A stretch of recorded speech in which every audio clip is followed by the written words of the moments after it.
বুঝলি কালী, হ্যাঁ ভাই। ভগবানের দেওয়া সবকিছু। আরে এই কথা শুনে শুনে কান পচে গেল। আরে পুরো কথাটা তো শোন। এর আগে কিছু থাকলে সেটা বলো। আচ্ছা শোন, হ্যাঁ। জানিস আমরা কেন মেয়ে পাচ্ছি না? কেন? আমরা যে চরিত্রে, হুম।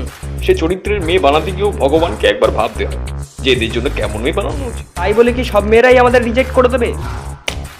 রিজেক্ট করাটা বড় কথা না কালী, বড় কথা হলো সংসার করতে পারা।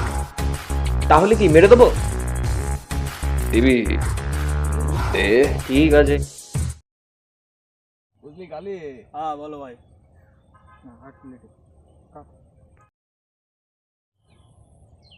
বুঝলি কালী, হ্যাঁ ভাই। ভগবানের দেওয়া সবকিছু। আরে এইটা বাদে অন্য কিছু বলো, কান পচে গেল শুনতে শুনতে।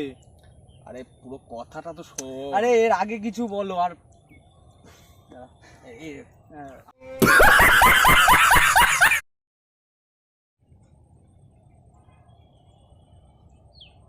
করেছিস অ্যাকশন ফ্যাকশন কিছু বল। বুঝলি কালী? হ্যাঁ ভাই। ভগবানের দেওয়া সব। আরে এইটা বাদে অন্য কিছু বলো। পুরো কথাটা তো শোন। আরে শুনেই তো ভুলে যাচ্ছি।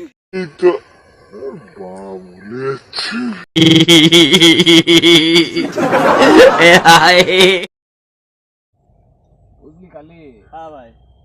ভগবানের দেওয়া সব। আরে এই কথাটা শুনতে শুনতে তো কান পচে গেল। আরে পুরো কথাটা তো শোন। আরে শুনেছি, এর পেছনে কিছু থাকলে সেটা বলো। আচ্ছা শোন, আমাদের যা চরিত্র, হুম। এই চরিত্রের মেয়ে সচরাচর পাওয়া যাবে না। ওপরালাও ভাবে যে আমাদের জন্য কেমন মেয়ে বানাতে হবে। তা বলে কি সবাই রিজেক্ট করে দেবে? না, বিয়ে হওয়াটা বড় কথা নয় কালী, বড় কথা হচ্ছে সংসার করতে পারাটা। তো আমরা কি করতে পারবো না? এরপর ডায়লগ টানবে।